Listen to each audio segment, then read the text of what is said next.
The choice between releasing my review on the new 480Hz Spectrum Black 27 from Doe or replacing my toilet paper with a cheese grater, well, it was a tough call because at first glance, this monitor looks like a very promising OLED option, but it comes from a company with quite the history of complaints from buyers. Yet despite that, the products do exist and buyers from Amazon and Best Buy do appear to be receiving them, so somebody's got to release an honest review on this product, and it might as well be me, which if this is your first time here, I'm Connor, the display guy, and I've reviewed more displays than I can shake a stick at, from monitors to TVs and even VR. Make sure to like, subscribe, and hype the video, by the way, if you enjoy it. But enough already.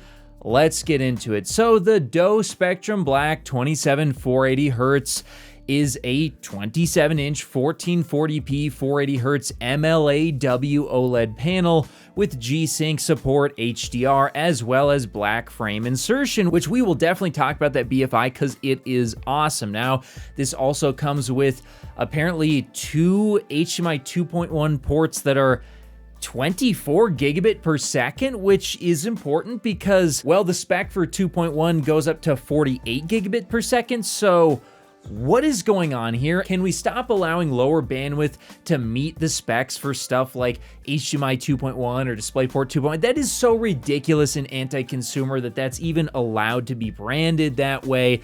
And that's not even Doe's fault necessarily, but just across the board, this should not be allowed on products. Anyway, it does also come with DisplayPort 1.4, which that plus display stream compression means you should be able to run this monitor without any issues whatsoever, despite the weird specs listed for HDMI 2.1. So I wouldn't be too concerned about that. That just irks me. But in any case, all of this comes in at a price for the head of the monitor only at $849 with allegedly a limited 3-year warranty, and apparently that also covers 2 years of burn-in as well. Hopefully they actually honor that. Anyway, this thing was, as a disclaimer, sent to me by Doe for this review, but as you can tell, that's not going to be changing my review on this product. And speaking of which, let's first jump into the color. And yes, because technically, I guess you could say this is now a last generation MLA since it's not the new 4-layer WOLED panel, and that does mean that the color is going to be definitely noticeably worse than QD-OLED. Now, it has its own strengths that we'll get into, but yeah, you will notice in HDR that some highlights, as they do start to get brighter, will start to desaturate, but this is common for all of these panels that are on the market today. Despite that, I do think that the colors overall are pretty good, although not perfect. And to show that, let's go ahead and jump into the portrait display CalMAN results, which, by the way, I'm part of the reviewer program. I'll have a link to that in the description as well. If you don't want to see that, you can skip ahead to the TLDR, but first of all, let's take a look at SDR. So in the sRGB mode, which is what you should be in for SDR on PC, it does look pretty decent at a glance, but there's something weird going on here between these CalMAN results versus actually using it as a PC monitor, because in the CalMAN results, you can see here that it actually doesn't have the ability in SDR to display true black. Now, that is very bizarre because I didn't necessarily see that as an issue when hooked up to a PC, but you can also see that it has trouble matching the EOTF curve as well, with some shadows that are unfortunately lifted here. Now, the rest of the results do look pretty good, so I'm not sure what's going on here, but Doe should definitely go ahead and address that. Now, the actual color checker analysis did come across as pretty decent with an average delta E of 2, which is exactly where it should be or lower. But let's move on to the HDR results. Now, on the accurate mode, quote unquote, it does a pretty decent job. It does crush some very dark shadow detail at the very bottom, and it does also unfortunately taper off on highlights sooner than it should, but everything else looks pretty decent. And actually in the maximum brightness mode overall, I feel like this is just a little bit better. It does unfortunately blow out some highlights. I don't like seeing that, but I do feel like otherwise it follows the curve pretty well. And the RGB balance and the near black performance also looks pretty good. Now, the color checker analysis for HDR was surprisingly good at an average delta E of 3.33, and the HDR BT 2020 color gamut results were pretty much in line where you would expect, around 72% for UV. So the TLDR is, it has some bizarre issues in SDR, but as a whole, the SDR and the HDR performance for color was pretty good, and the brightness tracking was also pretty decent overall, but it does have some minor problems that can blow out highlights or crush some shadow details. So I do think Doe needs to work on this a bit, but I don't think it'll be a deal breaker for most buyers. But let's talk about next the brightness in HDR experience. So I will tell you, this is definitely brighter than QD-OLED panels, and I do think it will be more impressive for HDR gaming, but it does suffer when it comes to color. And unfortunately, take a look here at my peak window brightness measurements. It's actually a regression in brightness versus their first generation product, which is very bizarre. I mean, take a look at the Spectrum Black 27, which remains to this day one of the brightest OLED monitors I've ever reviewed. Unfortunately, the Spectrum Black 27 480Hz, you can see is a reduction in brightness both in the 100% window and the 10% window. That is really strange. And I'm not sure exactly what's going on here. I don't know if this is the fault of LG locking it down more so they have less room to push it, or if this is Doe's decision to try and reduce burn-in. I'm not sure, but this is very disappointing to see. And that's also reflected in a real game. Take a look here at Baldur's Gate 3 at the D65 white point. Once again, it's a regression. The Spectrum Black 27 240Hz was one of the brightest I'd ever measured, but the 480Hz, well, it's a reduction in both the terrain as well as the highlights. But let's talk about the coating, because the specific one I'm reviewing today is actually the Gorilla Glass model, and the Gorilla Glass itself, well, it's actually really impressive. I mean, take a look here.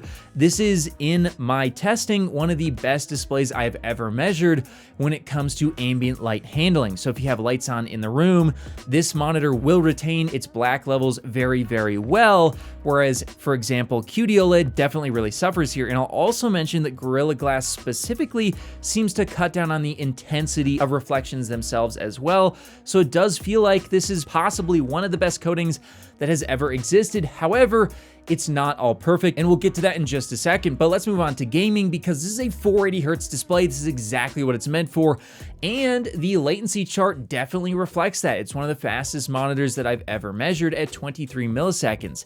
And also, this thing in terms of motion performance is insanely good. The native 480Hz, of course, looks awesome, and while the black frame insertion is going to be a bit darker when enabled, it gives you around the same motion performance, but you only have to give it 240Hz instead of 480Hz. This is a game changer because it means you only need 50% of the GPU power to get that motion of 480Hz, and the latency difference between 240 and 480 is very minimal. So this is a really huge feature that Doe has on their monitor, and not everybody has this. This is really, really awesome to see. However, you do unfortunately have to disable both HDR as well as G-Sync/FreeSync, so if one day they can get those to be enabled while using this, boy, would that be impressive. But what about the text clarity and the subpixel layout? Well, this is an RGWB subpixel layout, so it does look pretty good overall. I was actually a bit surprised, but well, OLED monitors at 1440p that aren't RGB, they do look a little bit,